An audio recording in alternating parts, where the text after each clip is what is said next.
So we're in Copenhagen, normally very quiet Copenhagen. And why do I say normally quiet? Because now it's very hot. Several European countries are sending troops to Greenland in a show of support for Denmark as it tries to persuade President Trump not to take over the island. It's one of the hottest discussions in geopolitics right now because America has said that they want to have some type of economic or otherwise annexation of Greenland, which is for now run by the Danes. And we've said, well, you know, maybe Greenland will separate. The Danes are saying no. There's negotiations. American senators have just arrived here a few hours ago into the Prime Minister's office and will be addressing their parliament about what exactly is happening with America, Greenland, and the Danes.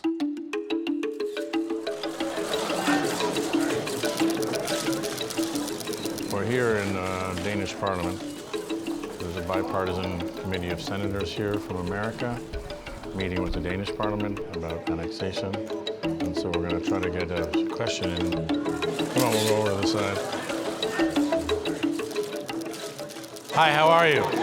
Nice to meet you. Vice News. What's going on? We just wanted to ask you if it was brought up in the panel about the buildup of troops over the last 2 days. It's been happening in Greenland. Nobody can get in because there's so many troop planes going in and out.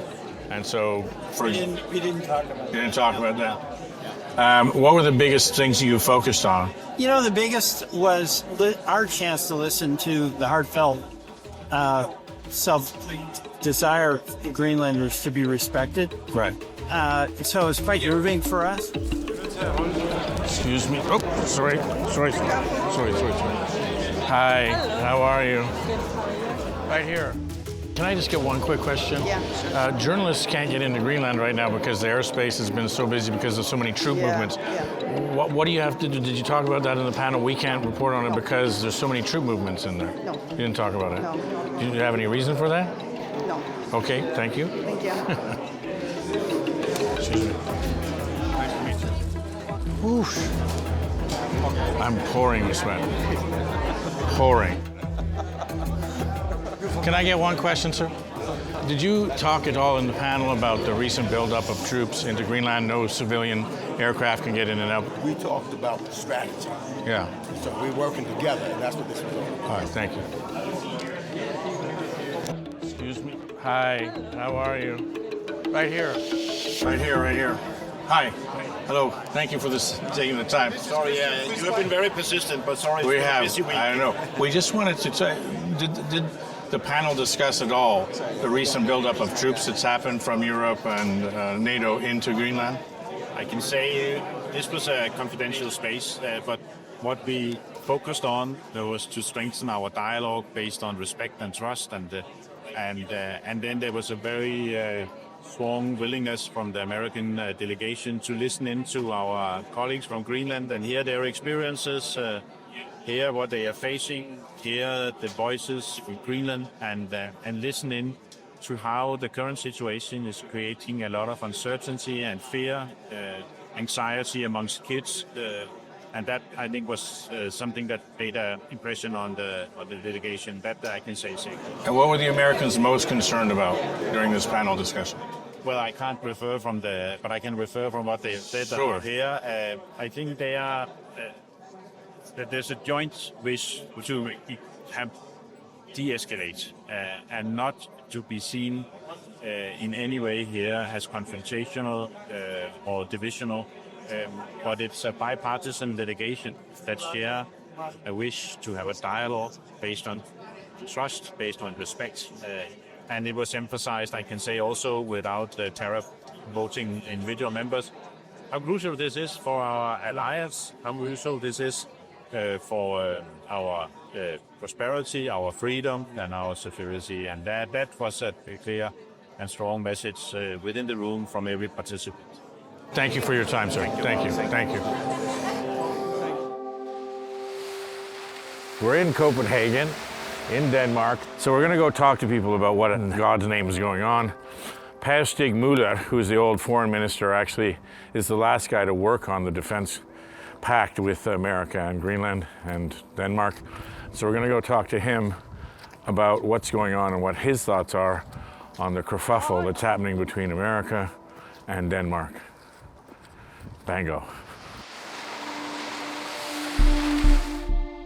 All right, we're here with the man, the legend, Per Stig Møller, the ex-foreign minister of Denmark, very much in demand right now. Why? Because you were the last guy to actually negotiate a treaty with America. 2004 for the defense of Greenland. Maybe we could talk a little bit about that treaty, because I find it interesting that it basically allows America to do whatever it wants. Just have to consult us. That's it. So you negotiated that treaty. Maybe tell us a little bit about what's in that treaty. Yes, you wanted to upgrade the Thule radar, so that it was part of the system where you shoot down missiles. So that we said yes, Greenland and Denmark said yes to this upgrade. But Greenland wanted also to change or modernize the agreement from 51. Because in 51 they were not signatories, because there was a colony. Right. They became part of Denmark in 53. Before then it was colony.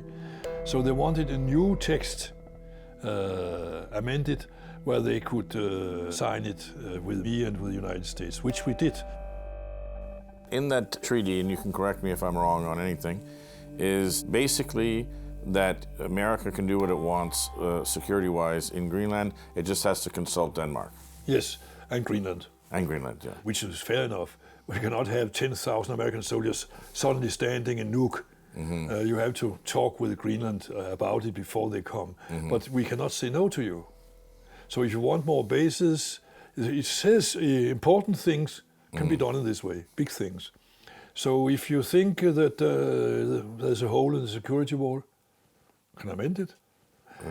So that's why I don't understand why Vance all the time talks about we have not made our defense of Greenland.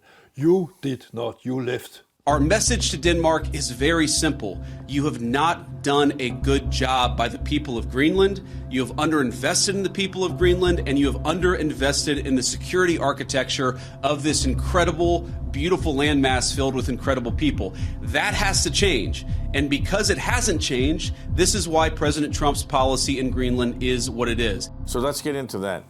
America had bases there, and they still have bases there, and they had troops there. Yes, they had 18,000 or 20,000. 20,000 Now we troops. have 150 soldiers. But America took the troops away. I didn't throw them out.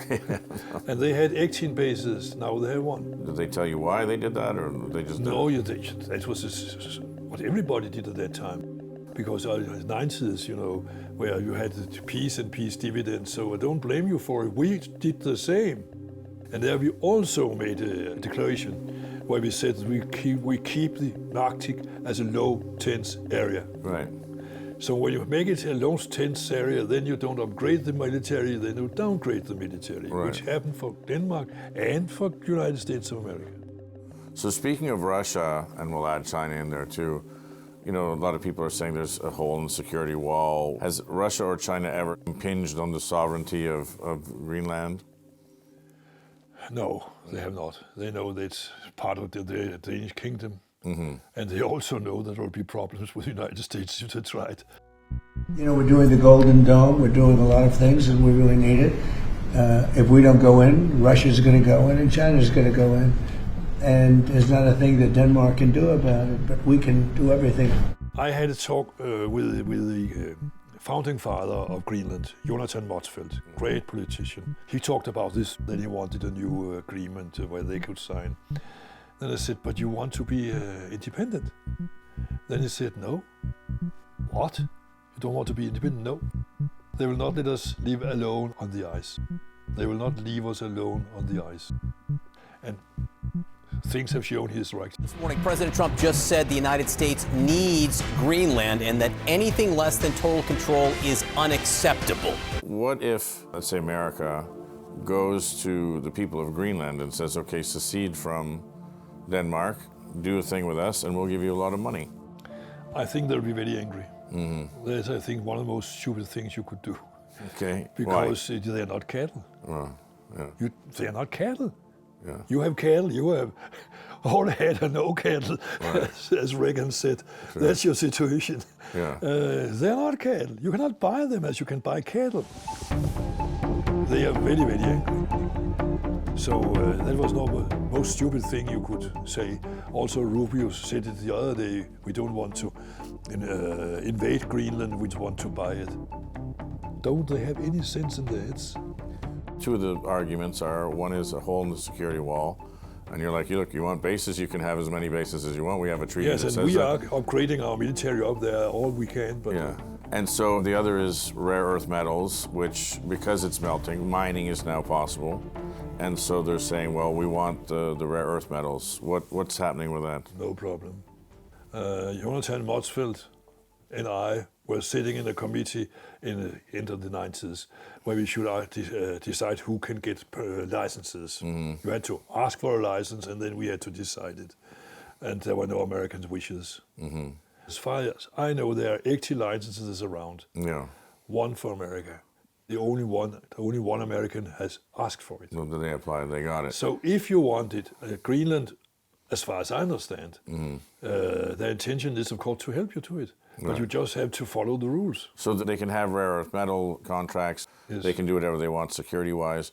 So why do you think that all of a sudden there's this push to have America? I thought very much about it because, of course, there are rational arguments and there are irrational arguments.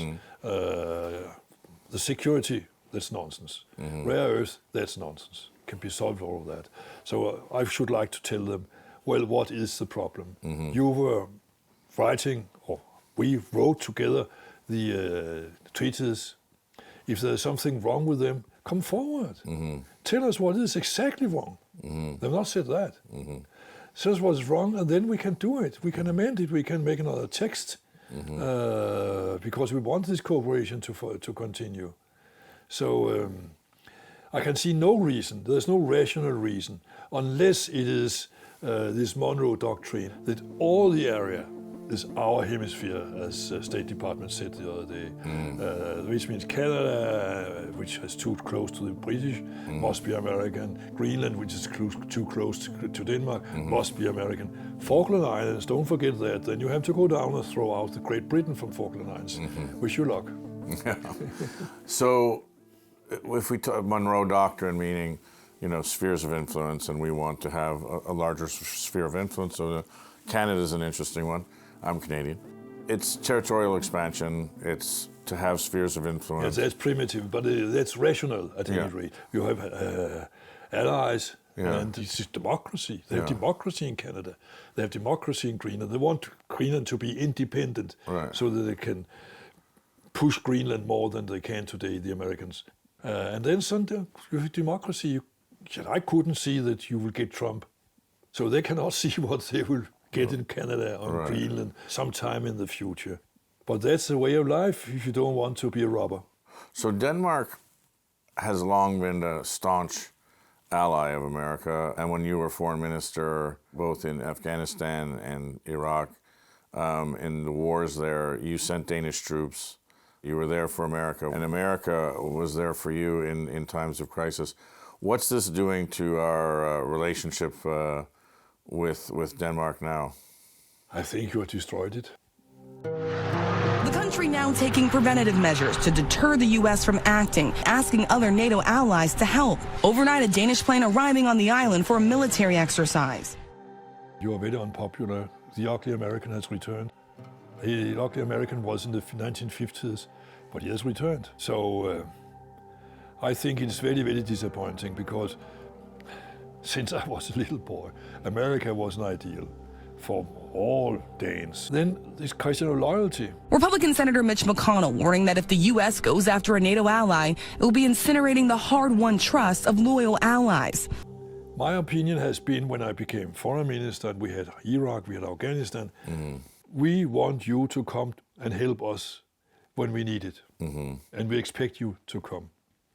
But that also means that we should, when United States ask us to come, then we have to come. Otherwise, we cannot expect them to come. It's a two-way street. And this loyalty has been broken when you will take 98% of our country. And Denmark and Greenland are part of NATO. And so theoretically, if there was any incursion into Greenland, there would be a trigger for Article 5, which is all members of NATO have to go help. When they have to come to fight the Americans. So it's a big geopolitical question now. Yes, that's a big question for NATO. Denmark has warned of a fundamental disagreement following a meeting with the White House between US, Danish and Greenlandic officials. Denmark says it's beefing up military drills and deployment in defense of Greenland in conjunction with NATO allies. France, Sweden, Germany and Norway are among the countries deploying forces. Trump says, to us, we might leave NATO because he prefers to get Greenland for keeping NATO. But I think anyhow, he would leave. He wants to leave NATO someday. You can see Ukraine, Russia is not interested. Who talks about Ukraine today in the United States of America? Venezuela, Cuba, Greenland. But you are not doing anything about Ukraine, which is much worse. And some months ago he said, no, Putin has disappointed me. He is killing too many people. We will make sanctions. Where are they? Because now he talks about something else. That means Europe doesn't interest him. He lets Russia take Ukraine and he lets NATO fall apart. And then Russia can take Estonia, Latvia, Finland and get to the Baltic Sea. That high-stakes meeting between the Trump administration and officials from Denmark and Greenland ended with the United States only digging in, even as our allies warned that seizing Greenland would destroy NATO. I think the Danish side should say, you have said this, that's nonsense. You said that, that's a lie. You said this, that's a nonsense. You said that, that's a lie. And we have to prove it, of course. We have to prove it, which is not difficult. And then say, as I said to you, okay, if you think there is a hole in the wall, we will stop that hole. We'll stop it together, but show us. You have a part of being part of the treaties. You have written them, we have negotiated them. I was sitting in State Department, I was sitting in Pentagon with Motzfeldt from Greenland. It was not by accident you made it. So if you then find out now, 22 years later, there is a problem, then show us it. Let us be concrete instead of, I want Greenland. I feel I need Greenland. You cannot walk around in the world today and say, I want this, I want that, I want Canada, I want Cuba, I want Venezuela, I want Denmark. Denmark is a loyal, democratic friend of the United States, has always been that. And then suddenly you want some part of the Danish kingdom. So you had a great relationship with people like John McCain and Lindsey Graham. Colin Powell. And so if you were foreign minister now, what would you say to America when they started? Well, if I was foreign minister now and Colin Powell or Condoleezza Rice were foreign ministers, we would never have that problem. Right. It would never have happened. If you break it, you own it, as Powell said. Yeah. But if I was foreign minister, of course I would say exactly what I said to you. Yeah. Get them forward, get them out of the bush. Yeah. We cannot accept that you just want Greenland because you feel I need Greenland. I feel I need to own it. Yeah, you can go and see some palace and say, I feel I want this palace. Right. Can you go in and throw the man out of the palace because I feel I need that palace? Right. Perhaps you can rent it someday, but you cannot just take it over. So if there's no real reason behind the security, because they can do whatever they want. There's no rational reason. No rational reason, and there's no rational reason around the rare earth metals. What's the reason? You know, either it's the Monroe doctrine, and we want all Europeans out of our hemisphere. Yeah. But of course, that is very, very imperialistic. Right. Well, Canada has been there for a longer time than the United States. Sure. Greenland has been there for a longer time than the United States. Can they suddenly come United States and throw them out? Of course they cannot. Mm-hmm. So then it must be, if it's not that, then it is vanity fair. If you take Greenland, then you will enlarge your American area with more than Thomas Jefferson did in 1803 and Polk did in 1845. So then the president is the greatest president in your history. You see it sort of as territorial expansion for vanity/ego's sake. Yeah, that's my impression, but I don't know it. Of course, I don't know you Americans know more about it. I must just have fantasies, and I hope I'm wrong.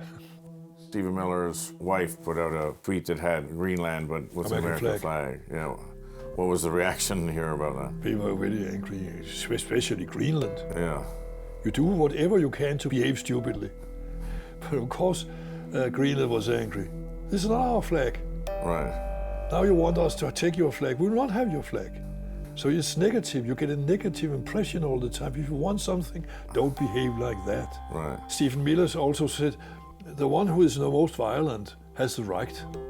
Those who have the power, the force, are entitled to use it. Mm-hmm. This is the law of the jungle. It's also the fundament of fascist ideology. Think about that. Mussolini swore to violence. He took Ethiopia. Now he wants to take Greenland. That's fascist ideology. I think Americans should be aware that perhaps one morning you wake up and you have got a fascist autocracy. We would like to help you out of that. And do you see a historical precedent for what's happening now between? Exactly. Yeah. Like what? September 38th. I don't like it, but that was the same. You saw every day in the papers. Germany saying something about Czechoslovakia. We must have. And then at the end of the month, they got Sudetenland. Then we want Austria, we get Austria. We want Memelland, we got Memelland. We want Danzig, we got. Then the war came out. They had not expected Great Britain to react on the 1st of September 39 because they have not reacted before. Why should they react then? Sure. You don't want to make a world war, but you glide into a world war. What do you think they're going to ask for this week in Washington? You know it yourself. Venezuela, Cuba, Colombia, Denmark, and they will have to have also Falklands if you want to be complete. Right. You know they want Cuba, you know they want Colombia, Venezuela. You know they want Canada, you know they want Greenland. That is a fact we can read in the papers. I hope it ends up in the way where they say, okay, we may be wrong, but we still have that sense, and let us look into the treaty again and see if we should change something in it. We're open for it, Greenland is open for it. So the best thing will be, we have agreed to let our Ministers of Defense read the treaty again and see if there's something to be done with security. Then we are friends and loyal partners again. And do you think that happens, or do you think everybody pushes? If they are wise, it happens. It's your decision whether you get what you guess. All right. Listen, thank you, Mr. Foreign Minister. I appreciate your time, and we're going to keep asking you questions as this story continues. We'll do that.